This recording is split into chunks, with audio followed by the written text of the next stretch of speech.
So I am here today to introduce you to the Mashpee Land Stewards program, which has been established since 2008. And it is a volunteer-based program where citizens can assist in the management, maintenance, and improvement of our beloved conservation areas.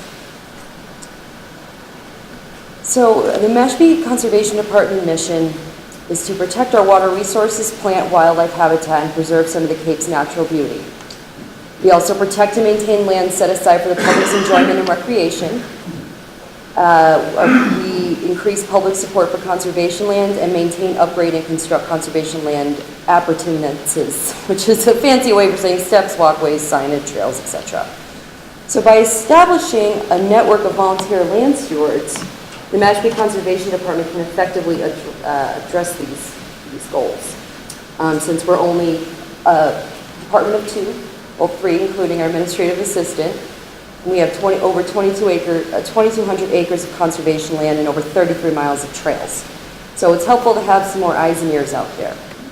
So the land steward mission is to assess the current conditions of Mashpee conservation lands and open space parcels. Basically, what's going on out there? What does it look like? Does it look like it's well used or not used at all?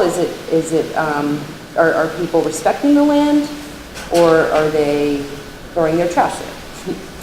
So, part of what you do is to observe, again, what's going out there and what's needed, such as increasing or implementation of signage to just let people know what's going on, to organize community cleanup days and any other projects in town, such as planting native pollinator species, just general trailside cleanups, and any other parking lot beautification projects.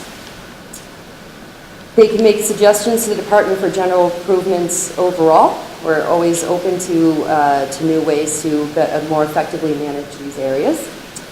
And to just, again, generally improve the trails, create new trails and associated maps, just keep everyone updated. So what we eventually use all this information to have a history of these parcels and to, again, to have a better management of them in the future by knowing the history of their use. So again, where are our conservation areas? To familiarize yourself with our 2,200 plus acres and 33 plus miles of trails, we have many tools at your disposal. So today I have passed out those manuals that include, the folders that include the manual, an invasive species guide, some information about additional volunteer projects in town. But that is a good introduction, of course, to just the general program itself and to get an idea of where these conservation areas are. So one of the last pages in the manual, this is a larger version of this map. And if you look closely, you can see there's a million shades of green. But the ones that we are in charge of all have CC in front of them, meaning Conservation Commission, meaning the Conservation Department owns these lands. The purpose of them is are to stay undeveloped and to maintain their integrity. So that's your a good first introduction. But additionally, we have on our website, we have videos, we have the trail guide, which we also have copies of over there for after the presentation. There's also a Mashpee National Wildlife Refuge trail map too, which is part of our conservation areas in town. Some of them are designated as part of the refuge. You can go on one of our weekly nature tours that happen every Saturday at 9 o'clock. And the information for that is also available on the table over there after the presentation. And just an FYI, not all the parcels have trails. Some are only designated as open space, meaning that, again, they stay undeveloped.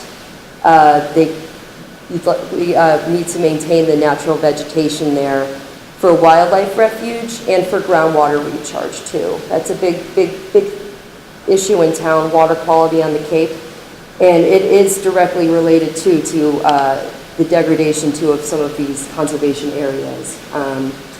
We do rely on having these intact stands to be able to filter the groundwater and to make it cleaner and safer for everybody. So there's very far-reaching implications to a lot of these activities. But the best way is to go out and explore for yourself. So I was going to do just a quick little demonstration just to show you again what I was referring to before about the interactive trail map and videos and all the resources that we have available online for you to just get an idea of where these conservation areas are and where you may be interested in going to monitor. So let me just pull that up real quick. So this is the interactive trail map online. It's helpful. It's a snapshot of all the trails in town, just at a glance. So the green outline, of course, is the town boundary. And then the dark green layer, which you can kind of see, that represents the actual refuge boundaries too. So a little bit of an aside, but we do have a National Wildlife Refuge here right in town, which is pretty exciting. A lot of people don't know that we have one. The other big refuge on Cape is Monomoy down in Chatham. So this is a very, very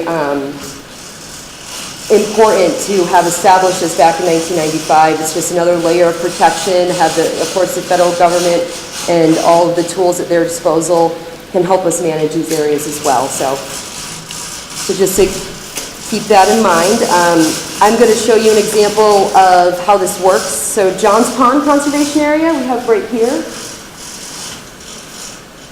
So you click on it, it tells you the trail distance, the location for parking, and there's also a link to the trail video and the trail guide. So we had Team 118 Group, which is a local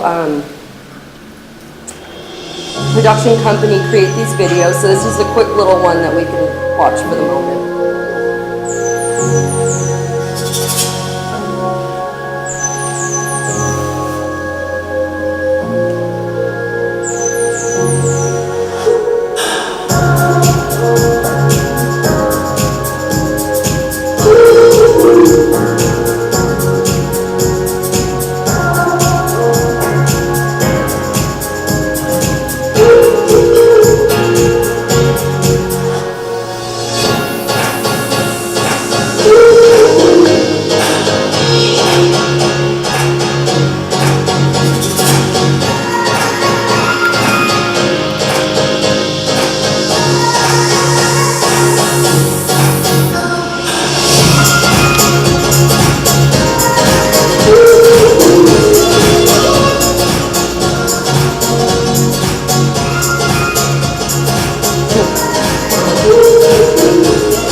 They're currently working on creating videos for most of our trail systems as well. So just an example of that. And also just to show you too here that there's the trail guide link as well. So this will bring you directly to the trail guide, which is also available in the packet over there. Johns Pond is one of our most popular conservation areas, also one of our most extensive. It's about 230 acres, about 4 miles of trails. It's the trail system here goes through abandoned cranberry bogs, which is actually a fairly common feature on a lot of these conservation areas, since cranberry bog operations have become more or less obsolete on the Cape, or at least not as productive or profitable as they once were. So it's great to see that a lot of them are, again, now in conservation and can reestablish the natural habitat of the area. So also the video highlights too that, you know, part of the program is also just to get out and enjoy these spaces. You know, it's not just to go out and just to be nitpicky and look for problems. That's not really what we're asking you to do. You know, be observant, of course, but to also really enjoy yourself and familiarize yourself with all of these trail systems we do have in town and how important they really are. All right, so let's see here. Okay, we went through this. And again, as I had mentioned earlier, not all of the conservation areas are trail systems. So an example of this particular area is the Alper Conservation Area off of Johns Pond. So as you can see in the map where I highlighted, this is, again, a designated open space parcel. We're not asking people to go trouncing through the woods, you know, with briars and ticks and poison ivy and, you know, make sure everything's okay in there. As long as there's not people encroaching, you can't see someone's, you know, carved out their own little section to park in or whatnot. That does happen. It's not super common. But if you were to sign up for one of these smaller, more isolated and not necessarily trail systems, it's still very important that they do get monitored, of course. And I'm going to go over those specifics here in just a minute. So that's just an example of that. And this is just the sign-up sheet where you find that up, and I'll go through that again as well in the next few slides. So generally speaking, so the monitoring guidelines, kind of the purpose of the program and what you'd be doing out there when you're reporting as a land steward. So originally we're thinking monitoring should take place even of twice a year. However, to truly ascertain the conditions of these lands and what needs to be done in terms of maintenance and enforcement, a 4-visit minimum is much more realistic for people within a year. And again, that's to visit your parcel at least 4 times a year and to submit a very simple year. So again, you know, how's the property being used? Is it mostly dog walkers, joggers, bird watchers, a mix? Do you see evidence of ATV usage? And this is kind of fun too, where you can play a little bit of detective, where, you know, are you seeing tracks? Do they look fresh? Based on the fact that it just rain or not. You know, it's kind of fun to kind of figure that out, but at least to be able to observe it and to, of course, again, report on it. Or is there little to no use of this conservation area? Or is there presence of illegal dumping, roadside trash? What can be done to make this area more user-friendly? Again, open to suggestions. You know, this nothing's set in stone here, of course. If anyone has anything they'd like to add as they go along, you know, we're of course completely open to that. And erosion issues. Are there areas where plantings could help to shore up erosion concerns, such as areas near riverbanks? Does it look like it's just completely falling in? Is it devoid of vegetation? Trail maintenance, hand tools only. Usage of power tools must have prior approval from Mashpee Conservation, but that's also something that you could take upon yourself as well. Again, hand-prune vegetation encroaching trails, keep signs visible and make note of any vandalism, pick up any small size volume litter if you so choose. Note location of any invasive plant species. That's also actually in your packet too. It tells you, it gives you a guide of all the invasive plant species in town, which it's kind of sad because once you know what they are, you only can see them. So it's nice, but it's also, it's good to know though. It's very important information, and you can really also gain more of appreciation of our native species and how they really are quite beautiful too. We do have, you know, we don't always need ornamentals to make things look nice. So what to look for and record. Kind of just going over what we had just said, but clues that suggest change, new roads, worn tire paths, piles of brush, recent cuttings of vegetation that you know wasn't supposed to occur. Ask questions about changes from neighbors or walkers you meet. Walk boundaries to check for encroachment. Look for special features, invasive species, evidence of cutting, like I said. Observe trail usage and conditions. Observe signage, especially along boundaries. So that's just sort of a bit of a summary of everything that you'd be doing for the program. So why? Why are we doing this? So again, as I explained, the extensive acreage and mileage of our conservation areas, we really need more of a presence out there. The more of the responsible users out there, the more it's going to deter unwanted activities. So that in and of itself, your presence out there in and of itself too, is extremely important. So our issues and concerns and why we need so many eyes and ears out here. Illegal dumping, ATV or off-road vehicle usage, encroachment, vandalism, and erosion issues. Illegal dumping, I'd like to say that these are all old pictures. They're not. These are pictures that I've taken within the last 6 months. Unfortunately, it's still an issue. It's not as bad as it had been in the past when the program was first implemented. That was prior to our conservation areas being gated. And not necessarily that it's the answer to all the problems, but it did help to curb a lot of the dumping.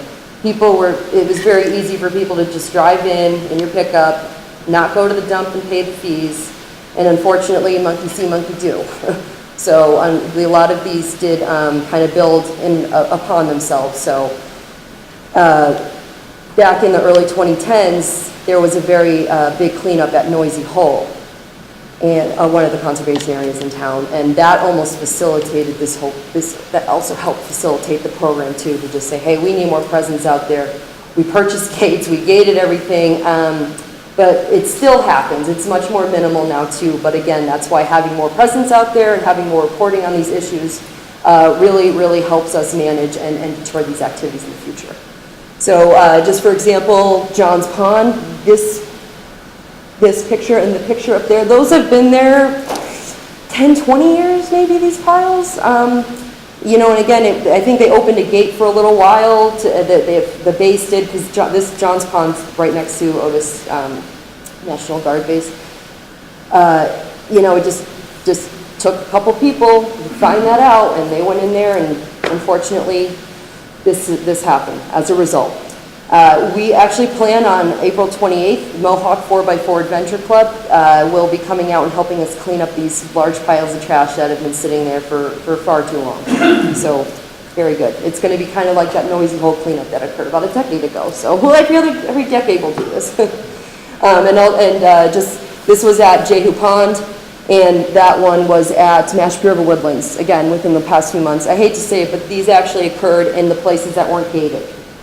So, again, not that it's rampant, but just want to keep a check on it, because this is not something anybody wants to look at when you go outside, and it's not supposed to be there. We only have so much conservation land now, so we really got to keep it pristine when we can. So again, these are just some other examples of illegal dumping, and one of our star land stewards was helping us out one of these days at the Quashnet River. At 151 culvert, actually, unfortunately, just these roadside areas really accumulate a lot of trash. And actually a lot of this trash was in the river itself.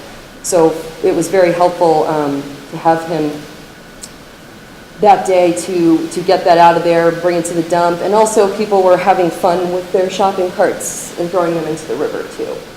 Yeah, there was about 20, John? Was it about 20 that day? 18? Okay. Yeah, it's still happening, unfortunately, but you know, that's why the presence is so important. When people know there are people out there, they're way less inclined to go do it.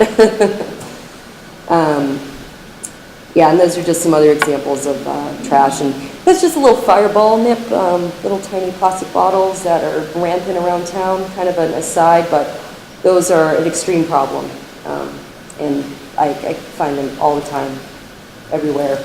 Especially when I pick them up in the same place, I'll come back the next day and they'll be the same thing there. I'm like, that's weird. So just to keep in mind, that is a big issue as well. So procedures for reporting illegal dumping, essentially just give me a call, let me know where it's at. It's not incumbent upon you to clean it up, especially if it's above your means, which of course a lot of times it is, or it can be. And that's not something we would ask of you anyways. You know, we have the means, either myself or DPW will go out and clean it up and bring it to the dump. So no worries on having to actually do that part of it. That's our job, and we're happy to do so. And again, if a party is caught in the act, give a description of the vehicle, if you get a plate number, if you can, if it's safe. Last thing I want you to do is to put yourself in a dangerous situation. You don't want to confront somebody when they're doing something wrong. People get very defensive, and that's not your job to do that. But of course, just let me know. And if you do have any information that you could safely collect, you could also pass that on too. Unfortunately, I can't give out vouchers for the dump that we had done in the past. So that, again, that's why, you know, definitely don't worry about cleaning these areas up. We'll take care of it. Again, another big problem, ATV, motorized vehicle use. It's not in and of itself that the activity is negative overall. It's just that our conservation areas, it is not allowed. And that's for multiple reasons. Not only is it a safety concern, which it is a very big safety concern for people. No one wants to be walking out there when you can hear those. And no one wants to hear it either. No one wants to hear those things ripping up out there. A lot of times they're not responsible. Sometimes they are. But a lot of times it's, how fast you can go, and they do really rip up and damage these parcels. John's Pond is a very good example of that.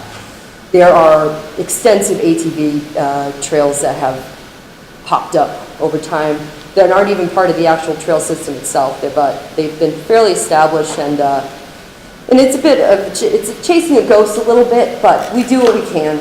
So if you see that it's getting excessive in some areas, like it has in the past, we've called the cops, and they've gone out on their ATVs to patrol the areas, and that always kind of deters it for a little while. So again, you can tell me about it. Don't confront them. They won't have a registration even though they're supposed to. All ATVs are supposed to be registered in the state, and they're supposed to have a little plate just like a car, but they don't, and they won't. And if they did, the chances of you seeing it is extremely small. So again, let us know, but don't put yourself in any harm's way. And even if it's just hearing it or something, sometimes that's helpful. And the ATV use kind of goes like this over time. It depends on, people at different age groups. It's, again, more of a young adult activity. So it does seem fairly cyclical And just general vandalism, to let us know. Apparently these trees were ripped up. This happened quite some time ago. I wasn't here for this, but this was just in our files. And somebody purposefully ripped them up with their truck. I don't know, what's fun for some people, I don't quite understand. But and just your silly little tags that you'll see on our signage. So just to let us know about that. So what not to do? Again, perform maintenance using power tools without speaking to us first. Of course, there's not so much that we would say no. It'd be great to have the help. Construct new trails without our approval. Again, enter into any confrontational situation. Introduce new plantings or any new signage. Just, not so much that we couldn't do it, just we want to do it together as a team. Oh yeah, and have fun too.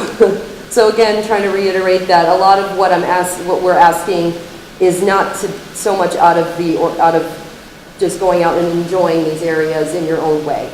Hiking, bicycling, bird watching, wildlife observation in general. Tracking is kind of fun. For example, the other day when I was looking at John's Pond trash at the sand pits, saw some deer tracks. That's always exciting. I know they're not rare, but it's still exciting to see them. And just the more you're out there, the more likely you will see wildlife too. Flora and fauna ID, that's always fun to just kind of try to figure out for yourself what are all these plants and what are these different types of trees. Geocaching, we do have, geocaching is active in town, and I know for Mashpee River Woodlands Fitch property, one of our conservation areas, there is a geocache there that we came upon the other day with Americorp when we were clearing down trees. That was pretty fun. And just generally the serenity of nature, and again, like I had said, reporting tests can be as easy as taking your regular walks. And consistency, just be consistent with when you're reporting as to what area that you're reporting on. So that's all spelled out for you in the manual, and it also is online too. And I'll go through that in just a minute here. So I'm in the process of getting some new t-shirts and hats. But how do you get some of these t-shirts and hats when I finally order them? You just sign up, okay? So I know that I passed out that sign-out sheet, so that we'll work from that, and I will send out after the fact today the links to sign up online, which is the simplest way to do it, because that way you can actually explore as you're going where all these areas are. You pick one of the areas. You provide, of course, your name, email, address, etc. select your parcel, and submit. Now, once you've signed up, and you're going to, and then you do your 4 walks a year, and you submit your observation form. Again, that's also very easy to do. You just, it's right here on the website again. You choose your conservation area again, and just name, email, phone number, number of volunteers, hours monitoring, dumping of trash, type of trash. Is there evidence of vandalism, ATV use, everything we've kind of gone over? And any additional comments too. And the additional comments can be fun. That can go into different wildlife observations that you may have seen, or any other interesting fun facts. There's no limit as to how many people can do. Yeah, there could be multiple stewards for the same parcel. There are definitely areas that I really need stewards that I don't have any. So I can also reflect what those areas are in the email I'll send all of you after today. So just a quick little housekeeping thing, liability. All land steward activities are considered individual volunteerism, and no liability insurance exists for participants in the program. Again, not asking you really to do anything other than what you would normally be doing out there. You're just mostly just making these observations. All individuals are expected to exercise reasonable care and take precautions to protect themselves from harmful events. So that includes tick spray, bug spray, poison ivy, block, sunscreen, sunglasses. So past projects and cleanups. So not only do we do the monitoring of these conservation areas, there are also projects that come up frequently that we look for help through the stewards as well. So for example, this is just the noisy hole cleanup. That's just showing, giving you an example of the trash that was there prior to it being cleaned up. We also have 3 pollinator gardens in town. I also have some information about native pollinators in general over there and just why they're so important. But the maintenance of those gardens, we always could use help with weeding, new plantings, making a little ID rock so people who do come can say, oh, Coreopsis, I'll plant that at home too. Because everything that we have planted there benefits a wide variety of pollinators, which is really, really quite fun. Even just going out there and observing these gardens is really fun, especially in the spring and summer and fall. Well, growing season, I should say. And also we also connect sometimes the landowner, the land stewards with some of the landowners and the multiple partners in town. For example, that's John Adams and Dick Boyden, who is a part of Arenda, which is another land trust in town. So this isn't necessarily a project that I had done with land stewards, but based on their reports of the sand pit area of Holland Mill, I was able to get DPW to come out with their loader and to clean up that area, which has already been reestablished. But, you know, again, we do what we can. And this was an example of a beautification project. And again, to expand on the pollinator gardens, kind of a little bit of both here, we added a new one that's into a pond preserve, which is the parking area right off 130. It's one of our newest parking areas. This preserve itself has been, we've had for about 10 years now, but we're just finally getting it in better shape for the public. So new parking area, which we will in the very near future be purchasing new trees and bushes to plant around it, which I'll also be asking help with. There was a vandalized kiosk at Mashpee River Woodlands, and early last year we repainted it. So just a quick couple slides on the specialized land steward. So again, some people can act as land stewards and not necessarily have that designation, more just the work that they're doing is in line with the program. So I work with Americorp all the time. They are extremely helpful. They're a great organization, and the kids really really get involved with these projects. They're very dedicated, and they really do very solid work. They're very skilled, and hopefully their program will, I don't know if you've heard, but they lost their housing in Bourne. There's 2 groups in Cape, Americorp groups. There's one that's housed in Bourne and one that's housed in Wellfleet. So hopefully they'll get housing soon, since they've had that for quite some time. And it's and it's a bit distressing considering how important they are on the Cape for multiple agencies to get a lot of projects done. So here, for example, here on the bottom, I just showed that they added some trail steps to Santua Pond Preserve.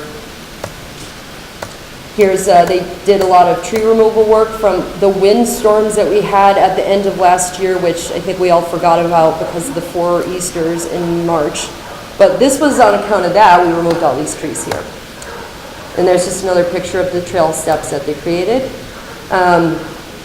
ATV damage at Quashnet River. Okay, so this was a severe problem here. Eroded the banks. So it's kind of a bit of everything I was talking about earlier today. It's vandalism, it's ATV use, it's erosion. It's got it all, unfortunately. Even dumping in the corner, you can see a little table over there. So it was really great to have Americorp that day because they implemented a strategy that's being used by the Sea Run Brook Trout Coalition and the Trout Unlimited folks to restabilize that bank. So basically they added woody debris, just logs and sticks from the surrounding area, and staked it in and filled it in with, again, just the detritus around the sticks, leaves, just to reestablish that bank boundary. And it's not necessarily a permanent solution, but with maintenance, over time, it'll actually just reform the bank itself. I mean, that's a long time coming for that to actually break down into soil, but that's an example of some of the restoration work that we do as well, and also get volunteers for. Again, Eagle Scouts, not land stewards per se, but the work that they do is in line with the program, and just an example of other improvement projects in town that, of course, land stewards could get involved with if you're interested. I always try to keep everyone informed with programs going around town that are, again, in line with our mission. So, upcoming projects. As I had mentioned earlier, on Saturday, April 28th, part of the Great Massachusetts Cleanup Effort / Earth Day, we'll be working with Mohawk 4x4 Adventures. I actually met the gentleman last fall at a Trails Conference off Cape, so great for networking. There used to be Jeep Club on Cape Cod that had helped out with the Noise Bowl cleanup. They have since disbanded, so the Mohawk 4x4 folks are going to come down with their off-road vehicles and help get those giant piles of trash out of John's Pond. And we also have Ron's Excavating is going to be donating a roll-off to help collect the trash, and he's going to dispose of it at his expense. So that's really fantastic, and people really love to help with these projects too. You know, it really, they realize how important it is to provide the actual on-ground support, and it's great to have that local support in town. There will also be a cleanup effort on Sunday, April 22nd between 1 and 3. Also at John's Pond, that's through the Appalachian Mountain Club.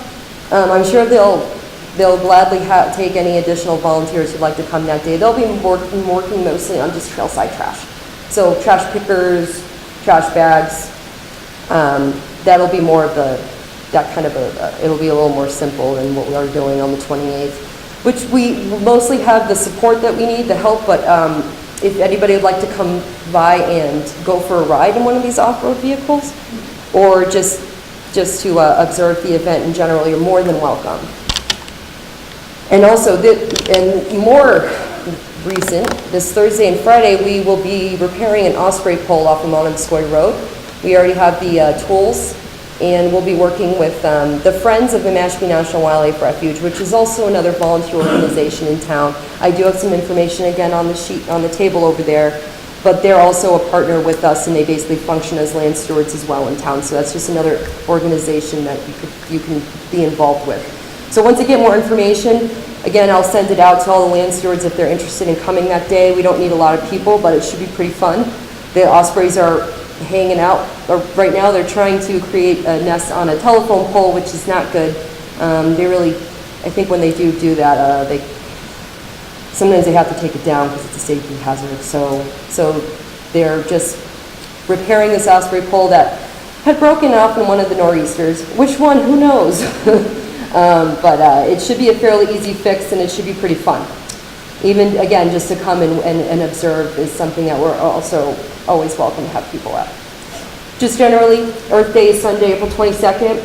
You know, you can go out and clean up a parcel you signed up for just at your leisure. Or there's many other programs going on Cape-wide to get involved with if you're so interested. National Volunteer Week actually started on the 15th. It goes to the 22nd too, so it's kind of fun to just stay in that spirit and to join this program. And one more thing, there's one other volunteer opportunity. It's a lot of land stewards also double as herring counters this time of year. So if you're interested in joining the herring count program, which is in full swing right now, you're more than welcome to. We have 3 active runs in town, the Quashnet, the Mashpee, and the Santuit. I have some information again on the table over there if you're interested in that, and that's really fun.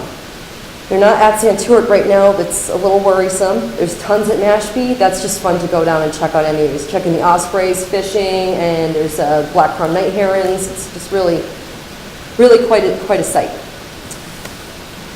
And hopefully in the near future, I'll be holding informational sessions and regular land stewards meetings. The informational sessions such as winter storm preparedness, prescribed burning, why it's important and why it's occurring in town, current restoration projects, research projects, or grants, which there's plenty of activity going on in town right now. A lot of restoration work, a lot of conservation-oriented projects, which is really great. Plan identification, and again, open to suggestions. If anyone here has a special skill set that they'd like to share, you know, we gladly have a venue for you. In the meetings, it'll be a place to share ideas and issues, photos, observations, and any other pertinent information that we may have for you at that time. And thank you very much again for coming. With your help, we can address issues in our conservation open space parcels with greater efficiency, effectiveness, and organization. And again, by creating a presence out there, we hope to curb and or eliminate many of the problems that currently plague our open space parcels. So please spread the word. And that's all I got for you today.